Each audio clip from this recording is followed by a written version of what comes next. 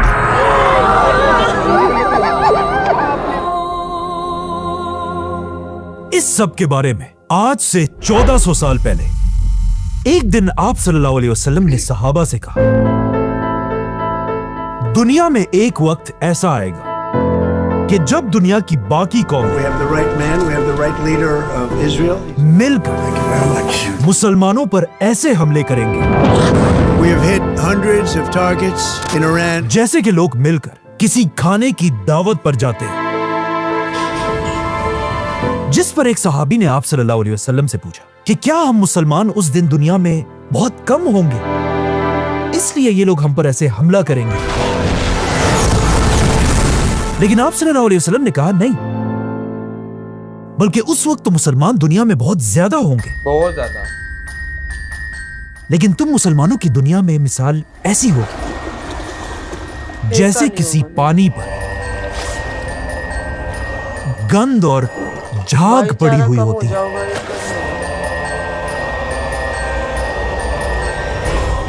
तुम्हारे दुश्मनों के दिलों में तुम्हारा कोई खौफ नहीं होगा ऐसे Programs, आप and they're going to be करेंगे। terminated on a permanent basis. और तुम मुसलमानों के दिलों में सिर्फ और सिर्फ दुनिया की मोहब्बत होगी और मुसलमान मौत से डरेंगे। इस हदीस के बाद अगले 1000 साल तक मुसलमान ही पूरी दुनिया के सुपर पावर थे।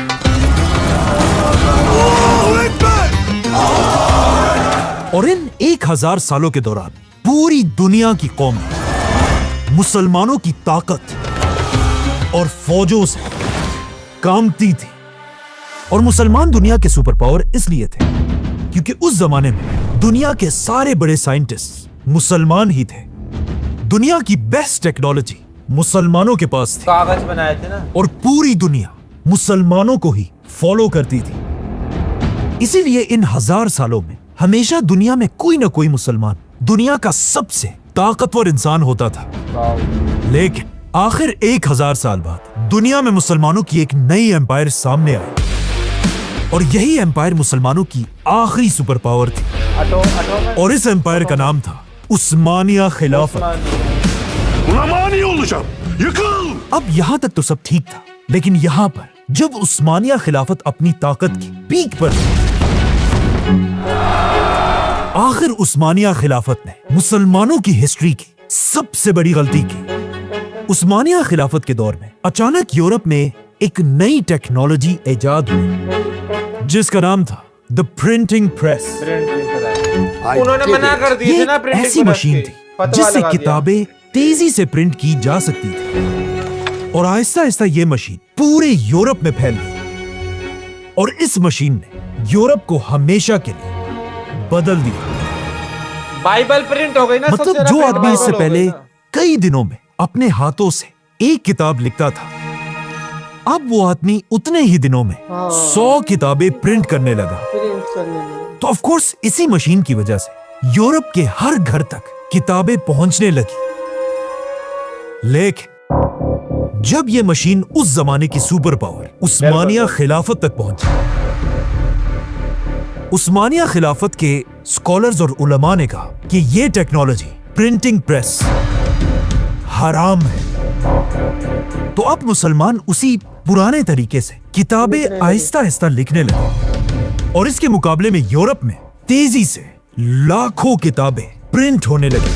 देखा उधर इस वो मशीन से प्रिंट कर पहले दी। यूरोप में सिर्फ मर्द ही किताबें पढ़ सकते थे, लेकिन अब जब पहली बार यूरोप के हर घर तक किताबें पहुंचने लगी, पहली बार यूरोप की औरतें भी ये किताबें पढ़ने लगी और यहीं से यूरोप में एक बहुत बड़ा चेंज आया, क्योंकि अब यूरोप की इन एजुकेटेड औरतों ने अपनी नई जनरेशन की तरबियत करना शुरू की। और जब इन पढ़ी लिखी माओं की वजह से यूरोप में एक नई जनरेशन सामने आई, बाप इसी कैसा भी नई हो, माँ पढ़ी लिखी होनी जनरेशन चाहिए, दुनिया अपने के बच्चे को- सबसे बड़े साइंटिस्ट पैदा हुए, जैसे कि गैलीलियो, आइजैक न्यूटन और एडिसन जैसे बड़े बड़े साइंटिस्ट। ये वो पॉइंट था जिससे पहली बार पिछले 1000 साल में आहिस्ता आहिस्ता यूरोप मुसलमानों से आगे बढ़ने लगा। और जब यूरोप में ये सब कुछ हो रहा था, यहां मुसलमान उन्हीं शिया सुन्नी बहसों में पड़े रहे जिस तरह आज पड़े हुए हैं। टाइम निकालो, ये फिर बोल रहे हैं। और यहां से रसूलुल्लाह सल्लल्लाहु अलैहि वसल्लम की हदीस फूट डलेगी ना, तभी तो मारे जाने इसका नहीं है। के पूरे होने का वक्त शुरू हुआ, क्योंकि पहली बार यूरोप के बादशाहों के दिलों से मुसलमानों का खौफ आहिस्ता आहिस्ता निकलने लगा, क्योंकि आहिस्ता आहिस्ता दुनिया की सारी टेक्नोलॉजी यूरोप और अमेरिका में बनने लगी और मुसलमान बस आपस में बहसें करते रहे। और अब जब मुसलमानों के हाथों से आहिस्ता आहिस्ता ताकत जा रही थी, अचानक आउट ऑफ नोवेयर मुसलमानों पर तारीख का सबसे बड़ा अजाब आया, वर्ल्ड वॉर 1।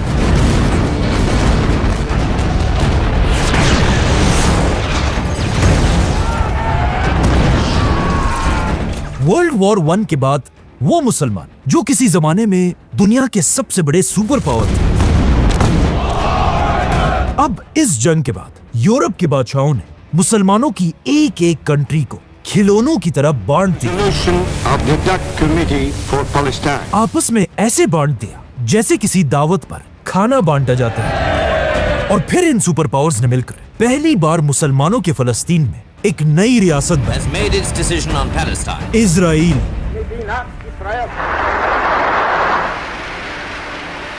वर्ल्ड वॉर 1 के बाद जो तबाही मुसलमानों की शुरू हुई थी, वो आज तक उसी तरह चल रही है।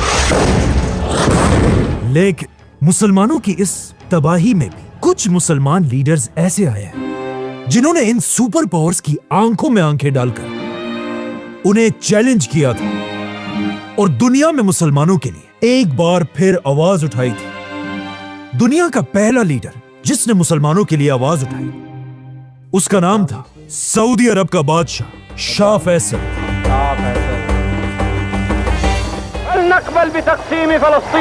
शाह फैसल ने आते ही सबसे पहले अपने मुल्क की इकोनॉमी को ठीक किया, और जैसे ही इकोनॉमी ठीक हुई, शाह फैसल ने सारे मुसलमानों को यूनाइट करने के लिए दुनिया की सबसे बड़ी इस्लामिक कॉन्फ्रेंस बनाई। सारी इस्लामी दुनिया के मुक़्तदर रहनुमाओं को और आखिर जब फैसल की ताकत अपनी पीक तक पहुंची, शाह फैसल ने अरब मुल्कों को यूनाइट करके इजराइल पर हमला कर दिया। अरब की फौजें हर तरफ से इजराइल के अंदर घुस गई और पहली बार ऐसा लगने लगा कि इजराइल ये जंग शाह फैसल से हार जाएगा। लेकिन ऑफ कोर्स, जैसे कि हमेशा होता है, इजराइल को बचाने के लिए एक बार फिर उसका बाप अमेरिका सामने आया, We believe that the resolution now before us जिसके बाद इजराइल अमेरिका की मदद से अरबों से ये जंग जीत गया। और शाह फैसल बहुत कोशिश के बाद भी ये जंग हार गए। ceasefire in the Middle East. लेकिन हारने के बाद फैसल चुप नहीं बैठा, बल्कि उसने अमेरिका और इजराइल के खिलाफ अपना सबसे बड़ा वेपन निकाला। शाह फैसल ने ऐलान किया ऑयल। कि आज के बाद इजराइल और उसके हैंडलर्स को अरब के तेल का एक कतरा भी नहीं बेचा We जाएगा। have as an oil weapon Shah Faisal के इस एक हुक्म से पूरी दुनिया की इकोनॉमी तेजी से गिरने लगी, One of the highest सब inflation कुछ rates ऑयल in से Europe. सब जिसका कुछ ऑयल। सबसे बड़ा नुकसान सुपर पावर अमेरिका को हुआ। heading toward the most acute shortages of energy since World War II. तो अब जब शाह फैसल इतनी आसानी से इजराइल और अमेरिका को धमकियां दे रहा था, ये 1973 अचानक में इसके हुआ। कुछ ही अरसे बाद शाह फैसल के 1973 अपने ही का दिखा भतीजे ने धोखा देकर उन्हें गोली मारकर शहीद कर दिया। जब मम्मी 3 साल की। जन्म शाह फैसल के मरने से पूरी दुनिया में मुसलमान ऐसे ही खफा थे जिस तरह आज आयतुल्लाह खामेनाई के जाने से और एक टीवी पर एंकर रो रो कर कह रहा था कि आज मुसलमान दुनिया का बाप मर चुका है। शाह फैसल के बाद अब मुसलमान दुनिया में ऐसा कोई भी लीडर नहीं था जो मुसलमानों के लिए आवाज उठाए। और शाह फैसल के बाद ऐसा लग रहा था कि कोई भी मुसलमान लीडर अब अमेरिका को धमकी देने की कभी भी गलती नहीं करेगा। लेकिन ऐसा नहीं हुआ, क्योंकि जैसे यहां सऊदी में शाह फैसल को मारा गया, सऊदी अरब के पास ही एक मुल्क ईरान में एक नया लीडर तेजी से सामने आ रहा था। ईरान के लोग आहिस्ता आहिस्ता अपने बादशाह से नफरत करने लगे थे और सब इस आदमी को अपना नया लीडर मानने लगे थे। और इस आदमी का नाम था आयतुल्लाह खुमैनी।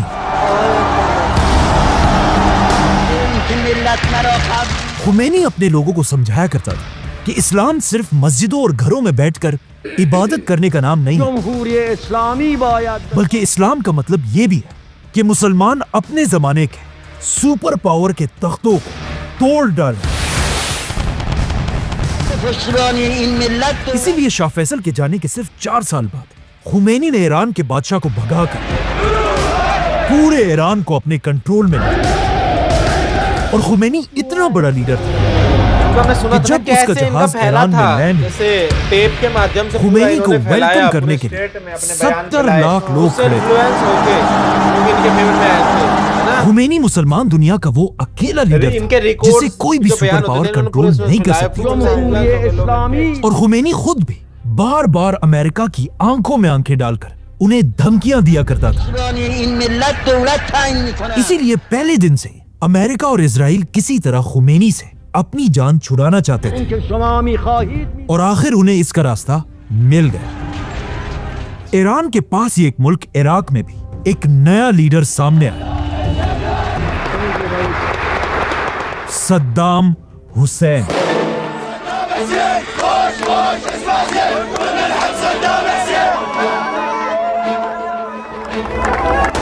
सद्दाम हुसैन ने आते अमेरिका और इजराइल के कहने पर ईरान के खुमैनी पर हमला कर दिया और एक बार फिर मुसलमानों की आपस में जंग शुरू हुई।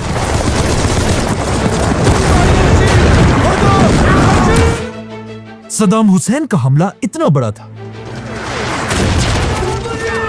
कि खुमैनी की फौजें आहिस्ता आहिस्ता पीछे हटने लगी और ऐसा लग रहा था कि सद्दाम हुसैन खुमैनी से यह जंग जीत जाएगा। यहां तक कि सद्दाम हुसैन ने खुमैनी को टीवी पर आकर दज्जाल भी कहा। अब जब सद्दाम और खुमैनी की ये जंग चल रही थी, अचानक ईरान में सद्दाम हुसैन को सपोर्ट करने वाले एक ग्रुप ने ईरान के प्रेसिडेंट पर हमला किया, जिससे ईरान का प्रेसिडेंट मर गया। इस हमले में खुमैनी का एक और भी स्टूडेंट बुरी तरह जख्मी हुआ था और उसका हाथ इस हमले से हमेशा के लिए पैरालाइज हो चुका था। इस स्टूडेंट का नाम था अली खामेनाई। तो अब जब ईरान का कोई भी प्रेसिडेंट नहीं था, इसीलिए जंग के दरमियान ही दोबारा प्रेसिडेंट के इलेक्शंस कराए गए और ये इलेक्शंस खुमैनी का यही स्टूडेंट अली खामेनाई जीत गए और पूरे ईरान का प्रेसिडेंट बन गए। अली खामेनाई के प्रेसिडेंट बनते जब उनसे एक इंटरव्यू लिया गया और उसमें पूछा गया कि आपका दुनिया में सबसे बड़ा दुश्मन कौन है? Who is your worst enemy, Mr. President?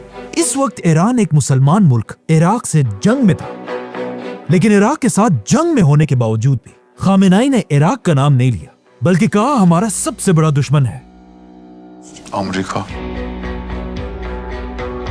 तो अब खुमैनी और खामेनाई मिलकर इराक के सद्दाम हुसैन के साथ लड़ने लगे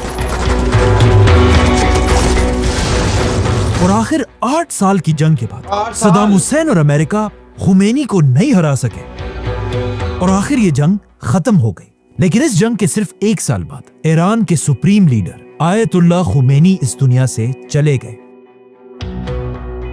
और खुमैनी का जनाजा इतना बड़ा था कि इस जनाजे में 1 करोड़ लोग शामिल थे, खुमैनी है ना, वो एक पद का जो नाम है, दुनिया का एक सबसे पद का बड़ा नाम है, रिकॉर्ड। पर्सन का नाम नहीं, एक पद का नाम है। खुमैनी पद के का जाने जो के होता है बाद वो अब खामेनी पूरे होता है। ईरान हमारे में यहाँ पे शंकराचार्य कंफ्यूजन होते हैं ना, कि ईरान का नया सुप्रीम लीडर अब ठीक है। कौन होगा। करोड़ लोग शामिल हाँ। हैं। इसीलिए ईरान के खामेनी सबसे वो बड़े होते हैं। स्कॉलर्स की एक बहुत बड़ी मीटिंग हुई और सब ने मिलकर खुमैनी के स्टूडेंट अली खामेनाई को ईरान का नया सुप्रीम लीडर बनाया।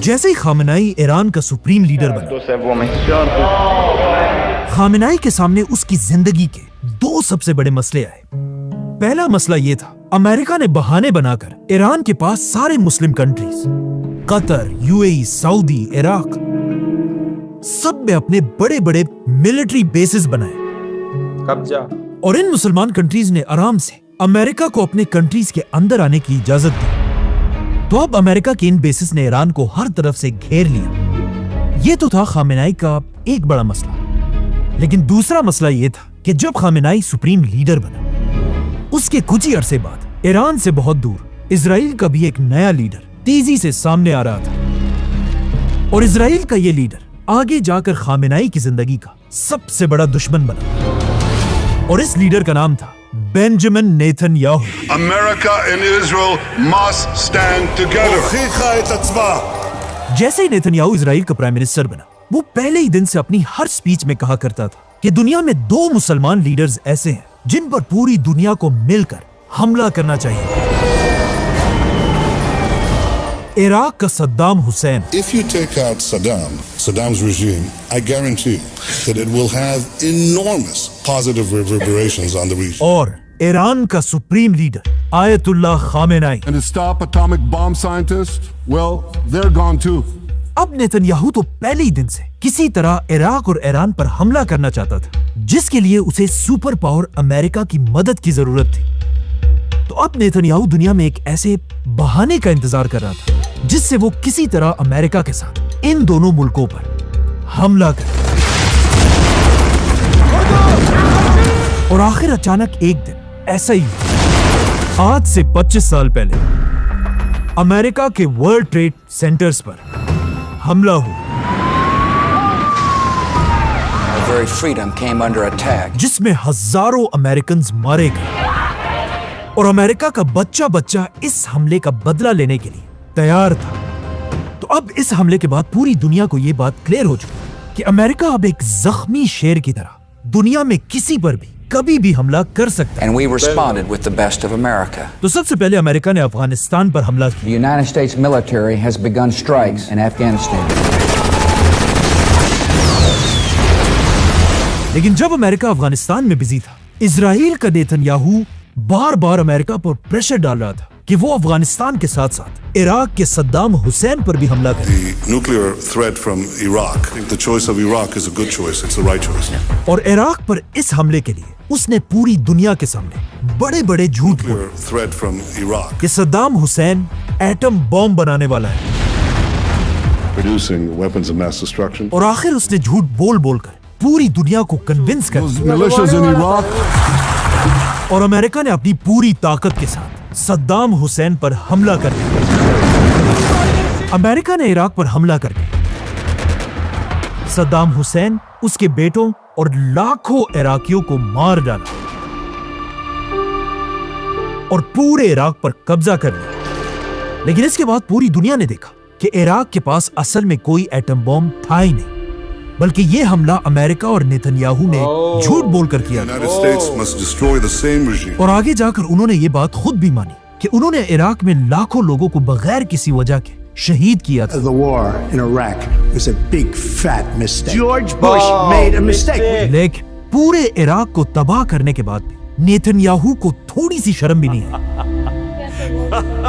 और वो रुका नहीं, बल्कि एटम बम का दोबारा सेम झूठ अब वो ईरान के बारे में भी बोलने Iran लगा। could produce a कैसे nuclear भिड़े ही weapon हैं, in a बस इसका very काम ही short झगड़ा time. और एक बार फिर अमेरिका पर प्रेशर डालने लगा कि अब वो इराक के बाद ईरान पर भी हमला करे। Encapsulated in one word, Iran. लेकिन नेतन्याहू की इन चालाकियों को देखकर ईरान के सुप्रीम लीडर खामेनाई ने एक ऐसा काम किया जिसने नेतन्याहू के सारे ख्वाब तोड़ कर रख दिए। अचानक ईरान के सुप्रीम लीडर ने ऐलान किया कि ईरान कभी भी एटम बॉम्ब नहीं बनाएगा, क्योंकि इस्लाम में एटम बम बनाना ही हराम है।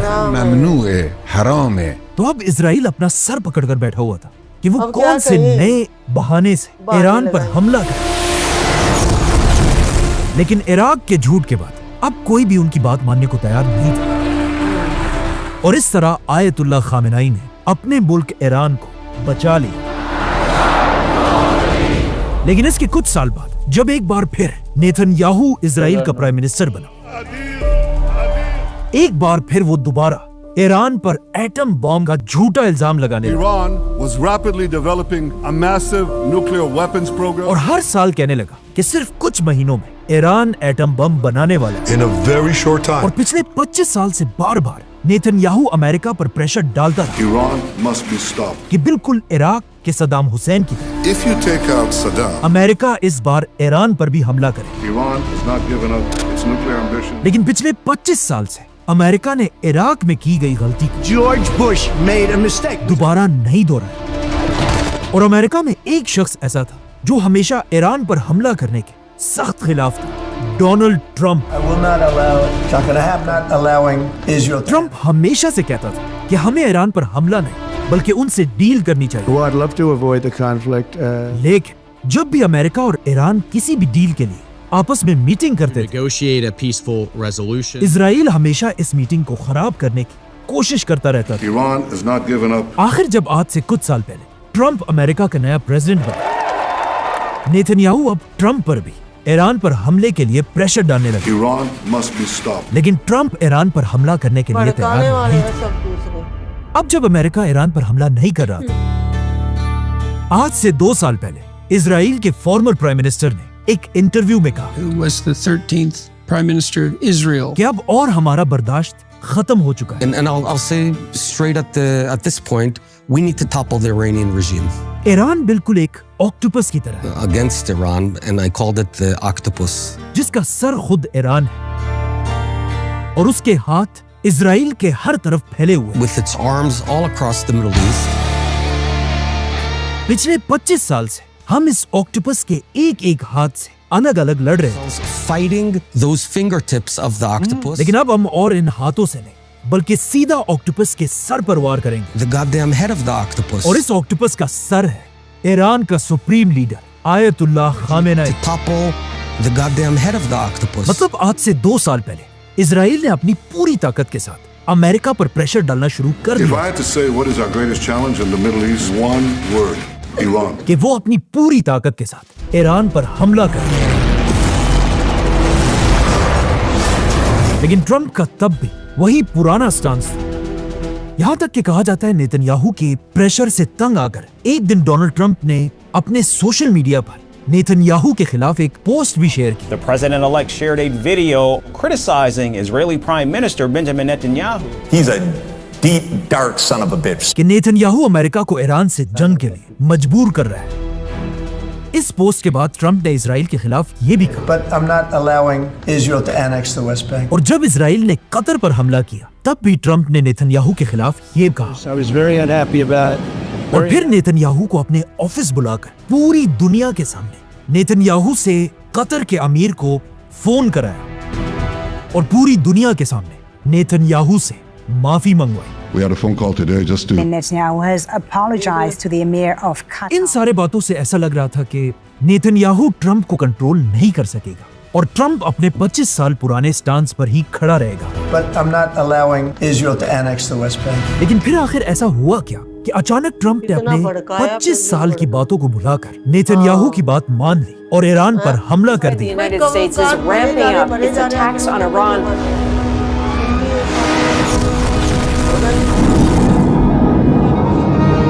जब ट्रंप नेतन्याहू की बातों को मानने के लिए तैयार नहीं था, अचानक अमेरिका में एक बहुत बड़ा स्कैंडल सामने आया, the Epstein files. Controversial Epstein files, pieces of the Epstein files. Documents from the Epstein files. In files में दुनिया के बड़े बड़े लोग एक्सपोज हैं, जैसे कि बिल क्लिंटन, सबको पता है। बिल गेट्स जाए और युद्ध में ध्यान और रहे। डोनाल्ड ट्रंप, ये है वो। जिससे पूरे अमेरिका में सिर्फ एक ही डिबेट चल रही थी, जिनका ट्रंप के पास कोई जवाब नहीं था। ये ट्रंप की जिंदगी का सबसे बड़ा स्कैंडल था। एप्स्टीन फाइल्स में लाखों सीक्रेट पेजेस रिलीज किए मतलब उल्टा सीधा बोल रहे थे।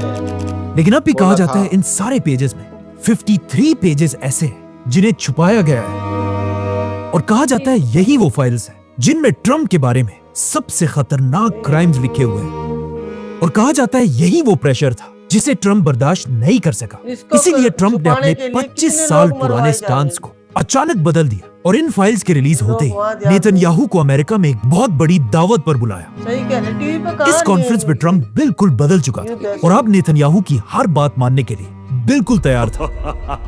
जिसके बाद अचानक ट्रंप एक दिन टीवी पर आया और बिल्कुल आज से ऑलमोस्ट 25 साल पहले जिस तरह बुश ने इराक पर हमला किया, Saddam Hussein and his sons must leave Iraq within 48 hours. Trump ने भी ईरान पर हमले का ऐलान किया। United States military began major combat operations in Iran. Trump और नेतन्याहू ने मिलकर ईरान पर हमला कर दिया।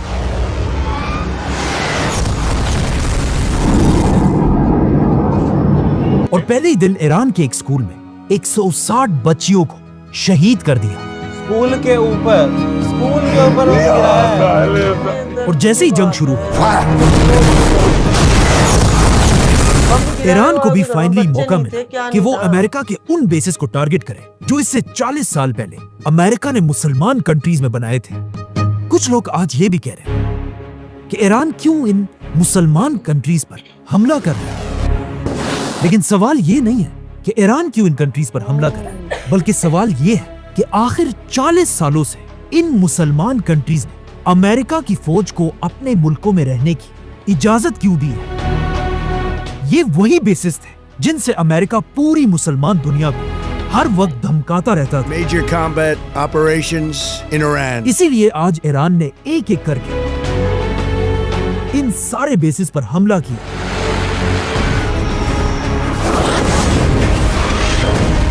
जैसे ये जंग शुरू हुई, इजराइल और अमेरिका का सबसे बड़ा टारगेट ईरान का सुप्रीम लीडर आयतुल्लाह खामेनेई था, और इस बात का ईरान की फौज को भी अच्छी तरह पता था। इसीलिए कहा जाता है खामेनेई को उसी के ऑफिस के नीचे एक बंकर में सेफ रखा गया था। लेकिन जंग के अगले ही दिन सुबह 6 बजे इजराइल के 200 फाइटर जेट्स तेजी से ईरान के कैपिटल की तरफ रवाना हुए।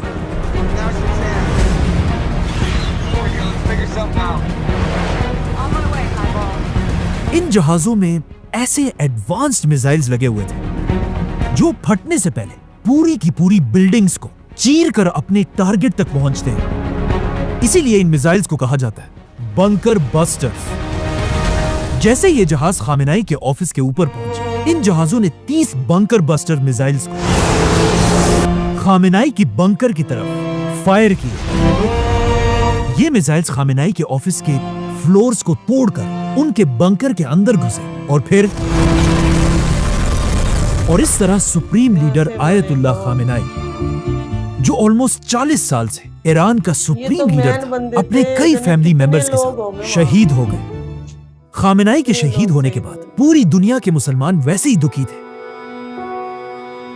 जिस तरह इससे कई साल पहले एक और ग्रेट लीडर शाह फैसल के लिए थे, और जिस तरह शाह फैसल के लिए टीवी पर एंकर ने कहा था कि आज मुसलमान दुनिया का बाप मर चुका है। इसी तरह खामेनेई के मरने पर भी एंकर रो रो कर कह रहा था,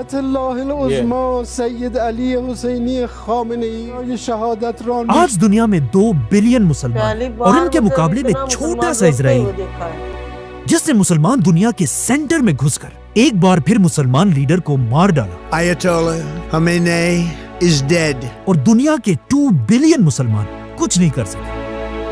और रसूलुल्लाह सल्लल्लाहु अलैहि वसल्लम की हदीस बिल्कुल सही थी कि एक दिन मुसलमान होंगे तो बहुत ज्यादा, लेकिन उनकी दुनिया में कोई औकात नहीं होगी, और वो ऐसे ही होंगे जिस तरह पानी के ऊपर गंद और झाग होती है। और ये कहानी यहाँ खत्म नहीं होती, बल्कि Iraq, Final moments with Ladies and gentlemen, we got him. Libya,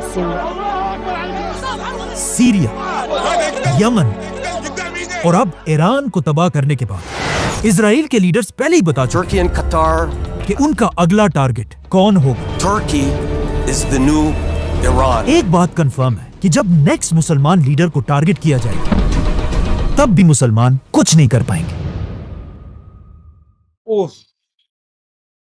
एकदम तो है ना, वो चेहरा सामने आते ही ना इतनी नफरत इकट्ठी होगी, एक वीडियो समझ के मतलब एक वीडियो समझ के हम सब लोग देख रहे थे कि युद्ध हो रहा है, क्या क्या हो रहा है, कि ये बता रहे थे इतने अच्छे से, हम इतने ध्यान से सुन रहे थे, लेकिन एक चेहरा ऐसा आया कि उसे देख के ना, एप्स्टीन फाइल का, हाँ, उसे देख के ना माइंड बिल्कुल घूम गया कि युद्ध एप्स्टीन और अमेरिका, वो एस्टिन और ट्रम्प अमेरिका का का, साथ ट्रम्प में वो, का, कि मतलब वहां किसी का ध्यान ना जाए कि दुनिया में, देश में, धरती पे क्या हो रहा है, युद्ध छिड़वाया गया और ये कितने हमारे लोग, भी ऐसे ही होता है। होता अगर है। अगर किसी चीज में बदलाव किए जा रहे हैं ना, जैसे किसी चीज का रेट बढ़ाना हो या कुछ बढ़ाना हो या कानून बातों में को कुछ कहीं इधर और, उधर करना हो, तो इधर भी ऐसा करा देता है। लेकिन ये है तो ना ये सबको पता चल गई है क्यों होते हैं। उनका क्या कसूर है? नहीं, बच्चे हैं, इतने जो लोग बच्चे, ऊपर बैठे हैं ना, उनको, लोगों से कुछ फर्क नहीं पड़ता। नहीं, उस वहीं जाके जवाब देना पड़ेगा उनको, वहीं जाके, मतलब मैं तो कानों का हाथ लगा रही हूँ, कुछ कहने के लिए बाकी नहीं बचा उस चेहरा देखने के बाद।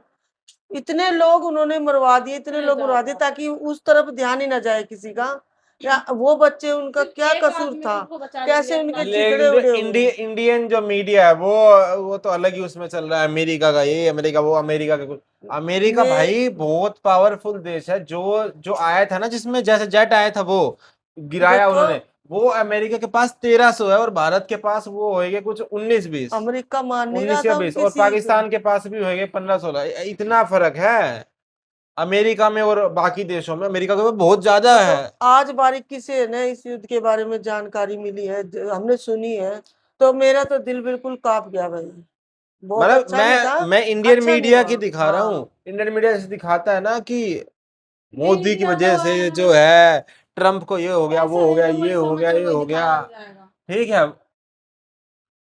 सब पैसे का खेल है, जो बोलोगे वही दिखाएगा, तो ये सब कुछ छुपा बहुत के। बहुत मायूस कर देने वाली वीडियो थी ये। एंड आते आते स्टार्टिंग मतलब में कोई थोड़ा, जान ही नहीं बचा कि मैं मतलब कुछ वीडियो बोलूं, सुनाऊं कैसे किसी को, नहीं। अलग ही इतनी मोड बन गया। तकलीफ हुई है ना इस सारी वीडियो को देख स्टार्टिंग के, में जो बहुत थी ना ये तकलीफ वीडियो, हुई। स्टार्टिंग की जो हाँ 70% जो वीडियो थी हाँ ये, हाँ, तो वो इसलिए जो हमको पता थी, जो हमने टीवी में हम नहीं, देख रहे हैं। इन्हीं की हमने वीडियो में देखी हुई थी। ये 70% देखो, वो हिस्ट्री थी, वीडियो हमने में भी पूरा जो न्यूज, देखा था सद्दाम हुसैन और से पहले जो है, वो हमको पूरा पता था। ठीक है, लेकिन जो लेकिन जो लास्ट के जो 30% हुआ 30% थे ना, वो उसने हिला के रख दिया बिल्कुल। मतलब कुछ बयान ही नहीं कर सकते, इतनी तकलीफ हुई है ना ये देख के, बहुत तकलीफ हुई है, बहुत तकलीफ हुई तो है। मिलते हैं नेक्स्ट में। तेरे लाइक कर, सब्सक्राइब करे, सब्सक्राइब जरूर करना। बाय।